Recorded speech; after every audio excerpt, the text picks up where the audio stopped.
dan Bapak yang dirahmati Allah, mari kembali sepenuh hati kita menyampaikan puji dan syukur kepada Allah Subhanahu wa Ta'ala, di mana pada pagi hari ini semata hanya atas izin dan rahmat Allah jualah. Bersama-sama kita telah dapat membaca, melantunkan, menyimak, serta mendengarkan pembacaan ayat-ayat suci Al-Quran yang bersama-sama kita mengawalinya dari ayat ke-32 pada surah Ar-Ra'd sampai dengan ayat ke-35. Mudah-mudahan Bapak Ibu sekalian atas segala ikhtiar, perjuangan, dan kesabaran di dalam kita menyiapkan diri untuk melaksanakan pembacaan ayat-ayat suci Al-Quran ini, semoga Allah membukakan pintu rahmat, barakah, maghfirah, dan hidayahnya untuk kita semuanya. Amin ya Rabbal Alamin. Nah, baiklah Bapak dan Ibu, sebelum bersama-sama kita menelusuri pesan-pesan yang kita dapati melalui ayat-ayat yang kita baca di pagi hari ini, sebagaimana biasanya alangkah baiknya apabila kita melihat dan mereview sejenak atas apa yang telah kita dapati di dalam ayat yang telah sama-sama kita membacanya kemarin.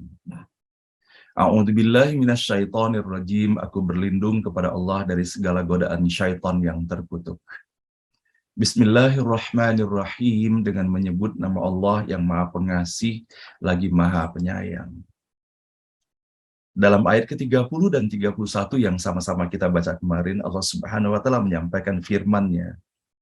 Demikianlah kami utus engkau di tengah umat yang sebelum itu beberapa umat sudah berlalu, supaya kau bacakan kepada mereka apa yang kami wahyukan kepadamu. Namun mereka mengingkari yang Maha Pemurah. Katakanlah, Dialah Tuhanku. Tiada Tuhan selain Dia. Kepadanya aku bertawakal, dan kepadanya tempat kembali. Nah, Bapak dan Ibu yang dirahmati Allah, mudah-mudahan pesan tauhid yang kita dapati dalam ayat ke-30 ini dapat kita serap dan resapi sebaik-baiknya. Dan semua kita menjadi bagian dari hamba Allah yang benar-benar menyampaikan, bukan hanya melalui lisan kita, bukan hanya melalui akal pikiran kita, tetapi benar-benar menyatu dalam segenap sanubari kita semuanya, menyampaikan pernyataan Qul huwa rabbi la ilaha illahu alaihi tawakkaltu walaihi matab.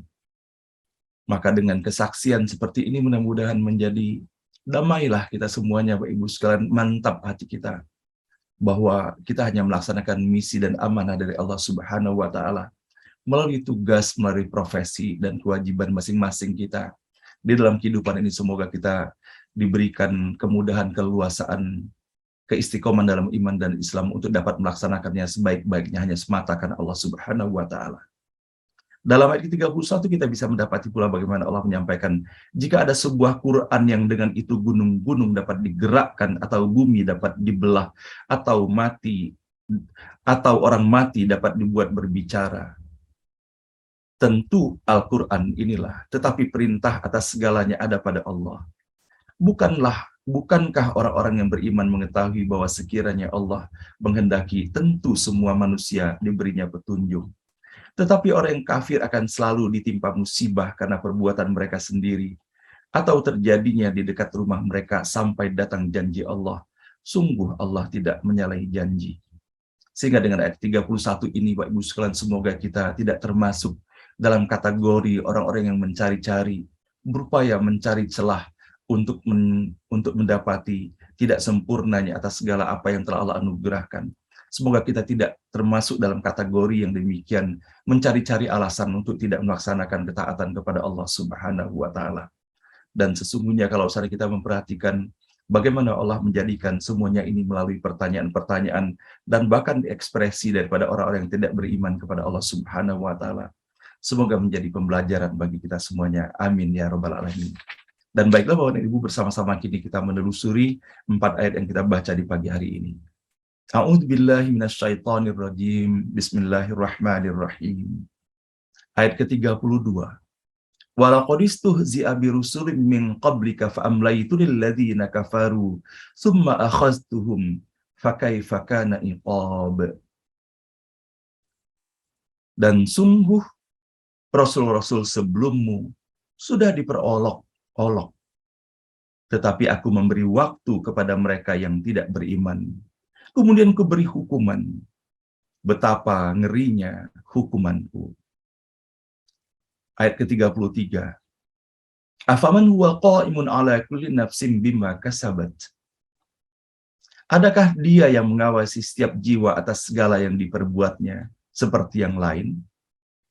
Wa ja'alu lillahi syuraka. Lalu mereka menjadikan sekutu-sekutu bagi Allah. Qul sammuhum. Maka katakanlah, sebutkanlah nama-nama mereka. Am tunabbi'unahu bima la ya'lamu fil ardi am bidhahirim minal qaul. Ataukah kamu memberitahukan kepadanya mengenai sesuatu yang tidak diketahuinya di bumi, atau itu hanya pameran kata-kata? Bal zuyyina lilladzina kafaru makruhum wa suddu 'anis sabil wa may yudlilillahu fama lahu min had. Tidak, buat mereka yang tidak beriman, tipu daya mereka terbayang terpandang baik, dan itulah yang merintangi mereka dari jalan Allah. Dan barang siapa dibiarkan sesat oleh Allah, tak ada yang dapat memberi petunjuk. Ayat ke-34. Lahum adzabun fil hayatid dunya wal adzabul akhirati asyaqq. Bagi mereka azab dalam kehidupan dunia, dan azab di akhirat sungguh lebih keras lagi. Wa ma lahum minallahi min waq. Dan tak ada yang dapat melindungi mereka dari azab Allah. Ayat terakhir. Masalul jannatil lati wa'idal muttaqun. Perumpamaan surga yang dijanjikan kepada orang-orang yang bertakwa. Tajri min tahtiyal anhar. Yang di bawahnya mengalir sungai-sungai. Ukuluha daimu wa dhilluha. Kebahagiaan dan ketuduhannya tiada hentinya. Tilka uqbal ladzina taqaw wa uqbal kafirinan nar. Itulah balasan bagi mereka yang bertakwa, dan balasan bagi yang tak beriman adalah api neraka. Shadaqallahul azim. Maha benar dan maha agung Allah dengan segala firman-Nya. Nah, Ibu dan Bapak yang dirahmati Allah, sebelum kita menelusuri lebih lanjut akan makna daripada apa yang terkandung di dalam ayat-ayat ini, ada beberapa hal yang ingin saya sampaikan, dan untuk bersama-sama kita melengkapi referensi kita mengenai apa yang Allah sajikan untuk kita semuanya. Yang pertama adalah, saya akan mengawalinya dari apa yang terdapat di dalam ayat ke-35. Bagaimana Allah telah menggambarkan begitu indahnya surga itu sendiri, yang merupakan ganjaran dan balasan yang disediakan khusus untuk orang-orang yang beriman dan bertakwa kepada Allah Subhanahu wa Ta'ala. Di dalam ayat ini kita bisa mendapati bahwa terdapat kalimat yang menggambarkan mengenai keindahan surga itu sendiri adalah ukuluha daimu wa dhilluha. Kebahagiaan dan keteduhannya tiada hentinya. Maka kita bisa mendapati terminologi ukuluha di dalam ayat ini, yang berdasarkan uraian yang bisa kita dapati dalam tafsir Abdullah Yusuf Ali, dijelaskan secara khusus tentang hal ini. Disampaikan bahwa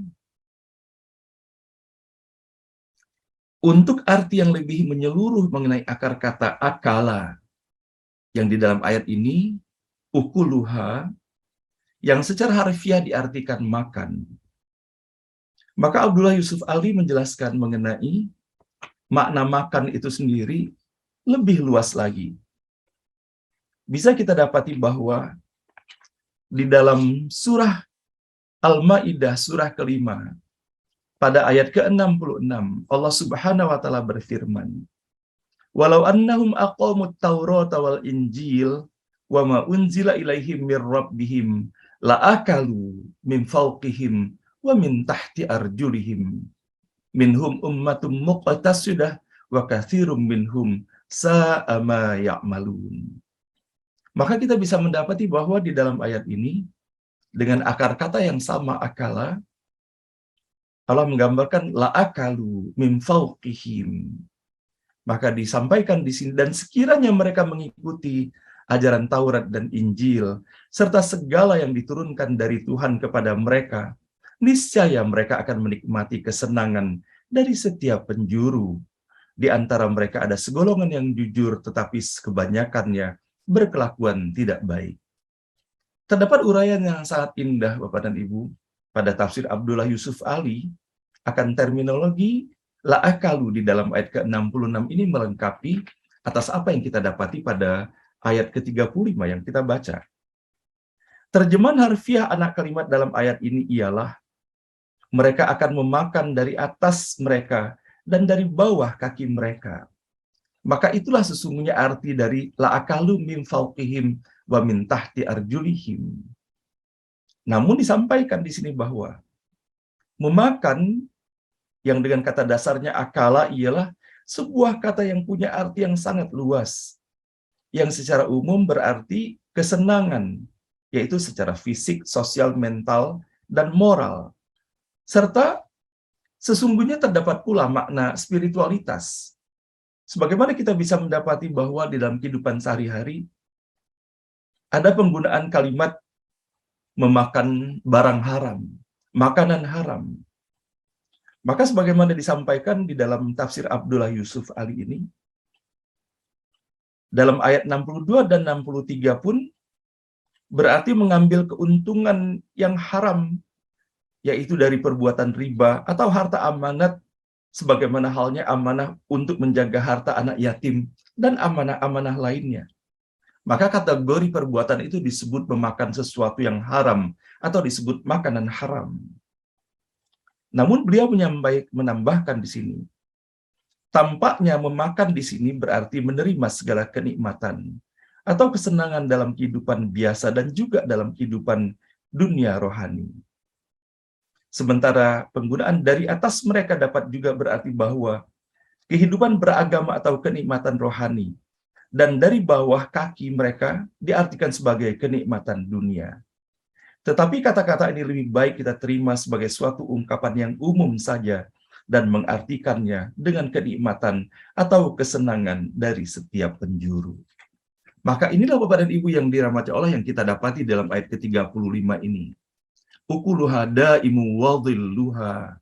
Maka digambarkan di sini bahwa kebahagiaan yang didapatkan mereka dengan ekspresi segala keteduhannya. Dan kemudian kita bisa mendapati juga Bapak dan Ibu di dalam ayat yang kita baca pada hari ini. Saya tertarik untuk menelusuri Bapak dan Ibu bahwa bagaimana Allah menyampaikan di dalam ayat ke-33. Zuyyina lilladzina kafaru makruhum wasuddu 'anis sabil.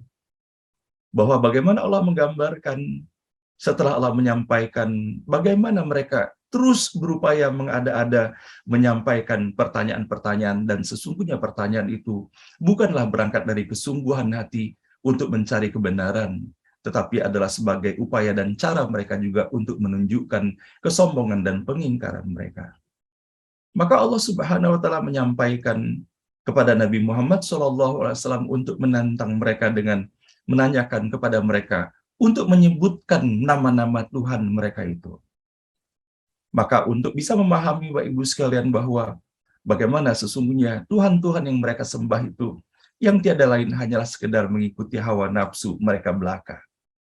Maka ketika Allah menggambarkan di dalam ayat ini bahwa zuyyina lilladzina kafaru, diartikan bahwa dibikin terasa indah dalam penglihatan pada orang-orang kafir itu.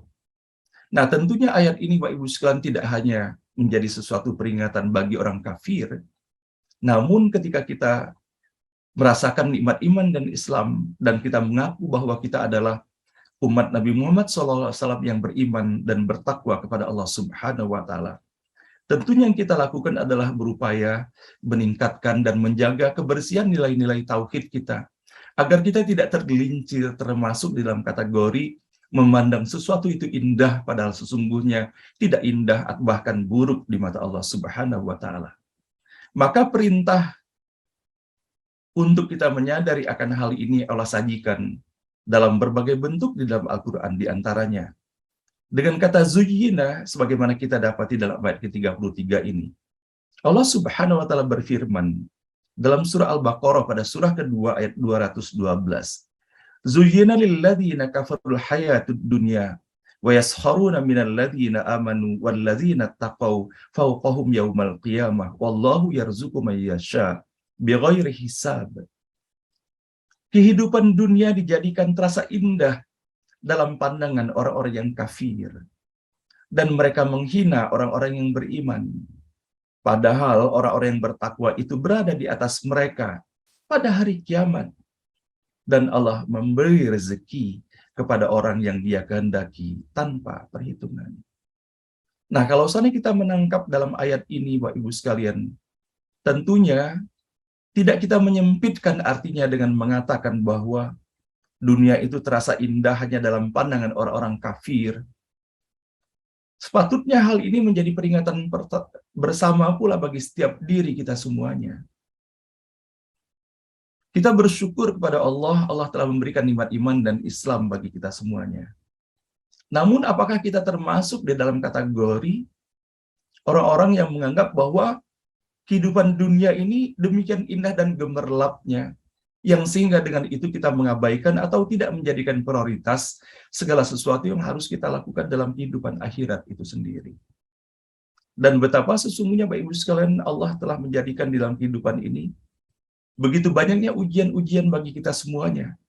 Dan tentunya ketika Allah menyampaikan hal ini adalah untuk menjadi peringatan bersama bagi kita semuanya. Kita bisa mendapati bahwa dalam surah Ali Imran dalam ayat ke-14, Allah mengawali firman dalam ayat ini dengan menggunakan kata yang sama. Zuyyina, dibuat terasa indah. Zuyyina linnasi hubbus syahawati minan nisa wal banina wal qanatiril muqantarah minadz dzahabi wal fiddah wal khailul musawwamah wal an'ami wal harth. Dzalika mata'ul hayatid dunya wallahu indahu husnul ma'ab. Dijadikan terasa indah dalam pandangan manusia berupa cinta terhadap apa yang diinginkannya, berupa perempuan-perempuan, anak-anak, harta benda yang bertumpuk dalam bentuk emas dan perak, kuda-kuda pilihan, hewan ternak dan sawah ladang. Itulah kesenangan hidup di dunia dan di sisi Allah tempat kembali yang baik. Maka kita bisa mendapati bahwa bagaimana yang kita dapati dalam ayat 212 ditegaskan Allah di dalam ayat ke-14 ini bahwa dibikin terasa indah bagi setiap anak manusia. Maka tentunya dengan keimanan dan ketakwaan kepada Allah serta keimanan kepada Al-Quran, maka sepatutnya kita mewaspadai Bapak Ibu sekalian bahwa Allah memberikan anugerah begitu banyak kepada kita, yang disimbolkan dan digambarkan dalam ayat ini yaitu berupa perempuan-perempuan dan anak-anak yang merupakan representasi daripada bagian daripada keluarga kita, orang-orang yang kita cintai.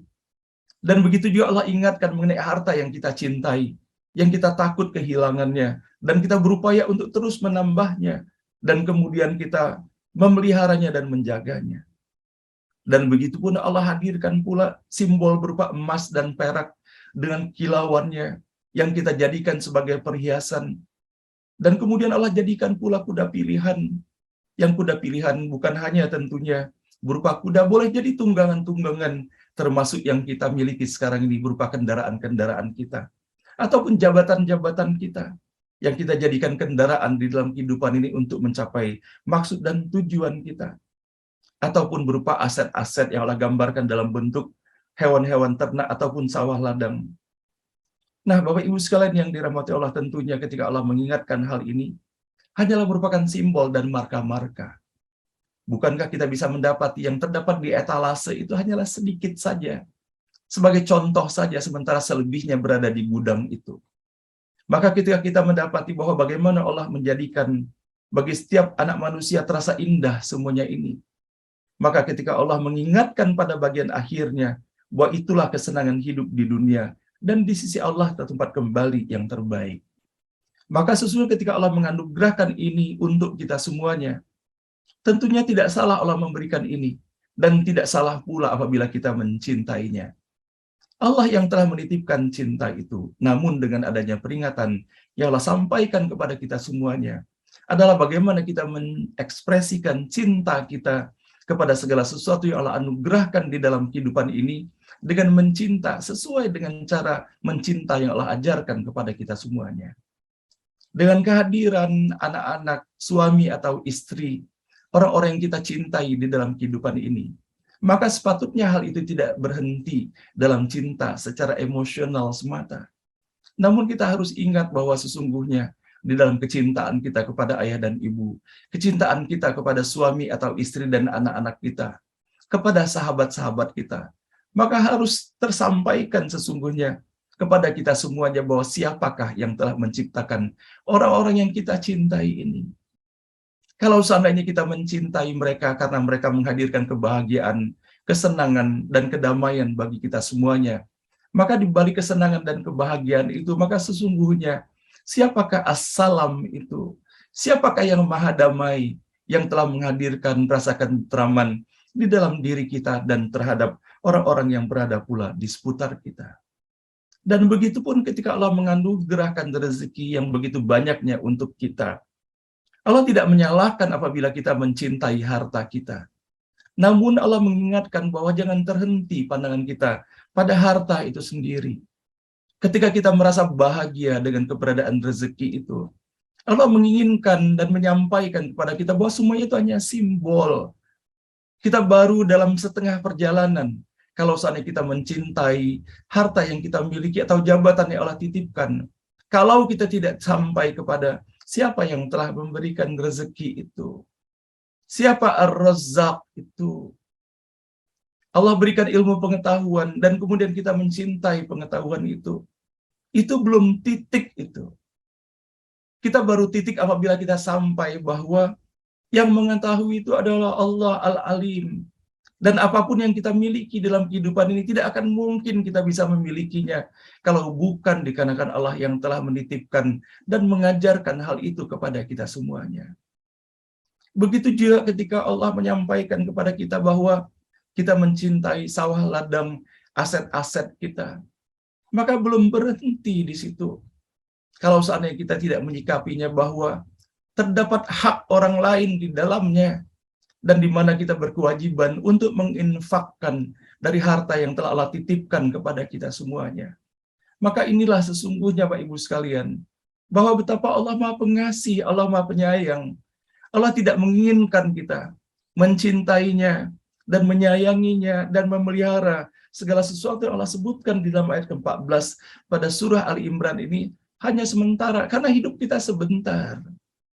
Tetapi Allah menginginkan agar kita memberikan penyikapan terbaik kita, agar segala sesuatu yang Allah hadirkan di dalam kebahagiaan dalam kehidupan ini menjadi jembatan untuk kita bahagia di dalam kehidupan akhirat nanti. Maha benarlah Allah yang menyampaikan kepada kita semuanya, Alladzi khalaqal mauta wal hayata liyabluwakum ayyukum ahsanu amala. Kalau seandainya kita mencinta semua yang Allah sebutkan elemen-elemen yang terdapat di dalam ayat ini, bukankah Bapak Ibu sekalian pada akhirnya kita akan lebih mencintai diri kita sendiri? Bukankah kita bisa mendapati bahwa secinta apapun kita kepada harta kita, namun ketika kita berada dalam situasi dan kondisi yang mengancam jiwa kita misalnya, apakah dikarenakan sakit ataupun hal lainnya, bukankah kemudian harta-harta itu tidak berarti dan kita akan keluarkan untuk menyelamatkan diri kita? Maka tentunya kita berdoa dan memohon kepada Allah Subhanahu wa Ta'ala bahwa segala sesuatu yang Allah titipkan kepada kita ini bukan hanya sekadar menjadi kebahagiaan dan menyelamatkan kehidupan kita di alam dunia ini, namun yang paling utamanya adalah bagaimana semuanya ini menjadi penghantar, menjadi jembatan untuk diselamatkannya kita oleh Allah Subhanahu wa Ta'ala dalam kehidupan akhirat kita nanti. Alladzi khalaqal mauta wal hayata, Allah yang telah menjadikan bahwa kehidupan dan kematian itu adalah sebagai fenomena kehidupan dan termasuk segala sesuatu yang berada di antaranya. Yang tiada lain liyabluwakum. Hanya sekedar cara Allah untuk mengetes kita, menguji kita, melihat kita. Ayyukum ahsanu amala. Siapa di antara kita yang memiliki cara yang terbaik di dalam menyikapi segala ujian yang Allah hadirkan di dalam kehidupan ini. Nah, inilah Bapak Ibu sekalian yang dirahmati Allah, bahwa betapa banyaknya lagi sesungguhnya ayat-ayat yang Allah sajikan di dalam Al-Quran dalam berbagai bentuknya. Tidak hanya dalam kata zuyyina yang kita dapati dalam hari ini, namun banyak lagi yang disajikan di dalam Al-Quran yang bisa kita telusuri sesungguhnya dalam upaya kita untuk dapat menyerap lebih banyak lagi. Sebagaimana halnya kita bisa mendapati dalam surah Al-An'am ayat ke-43. Falaula idja'ahum ba'suna tadarra'u walakin qasat qulubuhum wa zayyana lahumus syaitan ma kanu ya'malun. Bahwa selain dari kata zuyyina, banyak lagi dalam Al-Quran terdapat dengan kata zayyana. Tetapi mengapa mereka tidak memohon kepada Allah dengan kerendahan hati ketika siksaan kami datang menimpa mereka? Bahkan hati mereka telah menjadi keras dan syaitan pun menjadikan terasa indah bagi mereka apa yang selalu mereka kerjakan. Wa kadzalika zuyyina likatsirin minal musyrikin qatla auladihim syuraka'uhum liyurduhum waliyalbasu alaihim dinahum walau sya'allahu ma fa'aluhu fadharhum wa ma yaftarun. Dan demikianlah berhala-berhala mereka menjadikan terasa indah bagi banyak orang-orang musyrik membunuh anak-anak mereka untuk membinasakan mereka dan mengacaukan agama mereka sendiri. Dan kalau Allah mengendaki niscaya mereka tidak akan mengerjakannya. Biarkanlah mereka bersama apa kebohongan yang mereka ada-adakan. Nah, inilah Bapak dan Ibu yang dirahmati Allah, bahwa melalui jendela kata zuyyina yang kita dapati dalam ayat ke-33 pada hari ini, bahwa betapa banyaknya Allah memperingatkan hal ini di dalam Al-Quran.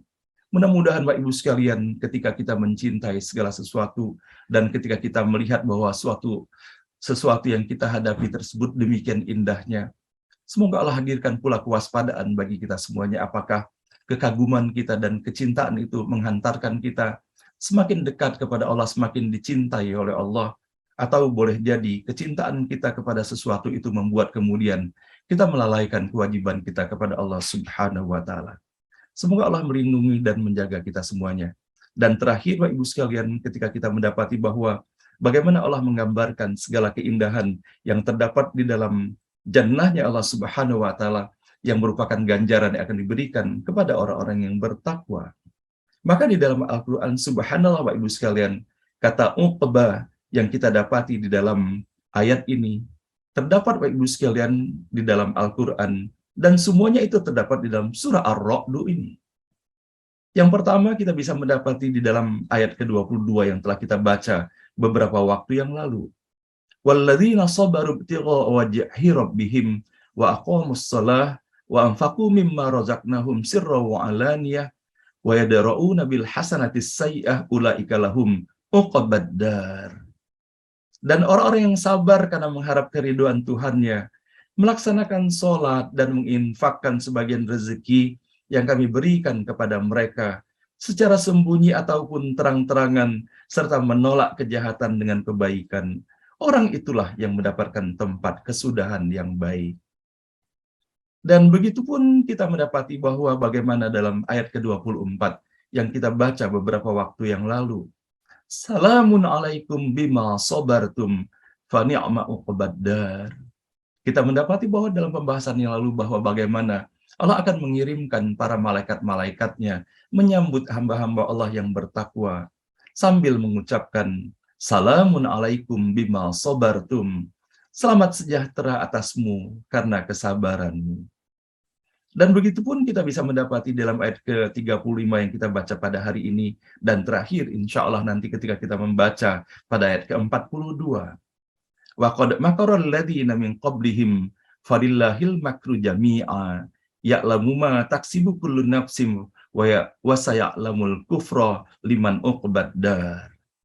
Dan sungguh orang sebelum mereka telah mengadakan tipu daya, tetapi semua tipu daya itu dalam kekuasaan Allah. Dia mengetahui apa yang diusahakan oleh setiap orang. Dan orang-orang yang ingkar kepada Tuhan akan mengetahui untuk siapa tempat kesudahan yang baik itu. Shadaqallahul azim, maha benar dan maha agung Allah dengan segala firman-Nya.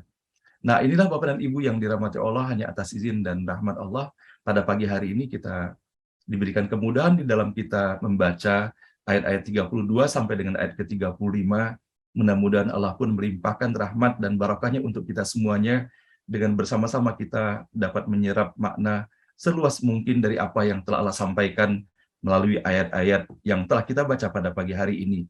Dan mari bersama-sama Ibu sekalian kita menjadikan visi jangka panjang kita dan visi hakiki kita adalah kembali kepada Allah dan mendapatkan sebagaimana tadi telah sama-sama kita baca, salamun alaikum bima sabartum.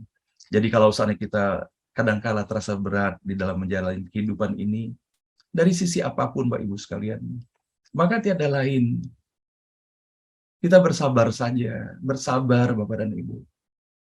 Dikarenakan sabar itulah insya Allah yang menjadi tiket kita untuk mendapatkan ucapan salam sebagaimana yang kita dapati tadi itu. Salamun alaikum bima sabartum.